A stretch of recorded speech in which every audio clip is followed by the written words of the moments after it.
या कुछ लोगों को मैंने देखा, कुछ औरतों को मैंने देखा जो बहुत इबादत गुजार हो चुकी हैं, जो कहती हैं कि बस हमें नमाज, रोज़ा, ज़कात और ये तो वो, हमें तहज्जुद पढ़ना है, हमें फजर पढ़ना है, हमें मगरिब पढ़ना है, हमें इशा पढ़ना है, हमें नमाज़ें पढ़ना है, हमें कुरान शरीफ की तिलावत भी करनी है और हमें बावजू होकर रहना है, हर चीज़ रहना है। खुदा की कसम बहुत ही अच्छी, बहुत नेक खातून हो गई हैं वो, लेकिन इन सब चीज़ों में ना वो अपने शौहर के हुकूक छोड़ रही हैं। खुदा की कसम मैंने खुद देखा है, वो अपने शौहर के हुकूक छोड़ रही हैं। वो कहती मेकअप करना हराम है, मान लिया हराम है, लेकिन शौहर के लिए जायज़ है, शौहर के लिए मेकअप करना जायज़ है। शौहर अगर कह दे ना कि तैयार हो मेरे लिए, वो कहते नहीं मेकअप करना हराम है, मैं तो अल्लाह से डरती हूँ, खुदा की कसम अल्लाह का हुक्म है, अगर अल्लाह से डरती हो ना तो ये नहीं बोलोगी, अपने शौहर को खुश रखोगी।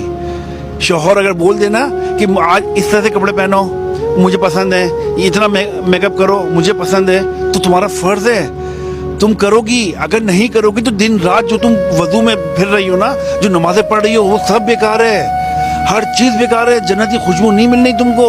अगर शौहर की नाफरमानी कर दी, शौहर को अगर खुश नहीं किया तो सब बेकार है तुम्हारा।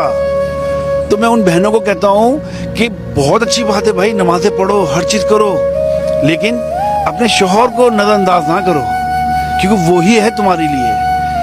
अल्लाह ने मिजाजी खुदा बोला है, नबी पाक सल्लल्लाहु अलैहि वसल्लम ने बोला कि अगर ज़मीन पे किसी को सजदा जायज़ होता और मेरे हाथ में होता तो मैं औरत पे रखता, मर्द को अपने सजदा करे। इतना रुतबा है मर्द का, शौहर का आपके। तो खुदारा प्लीज़ अपने शौहरों को खुश रखो यार।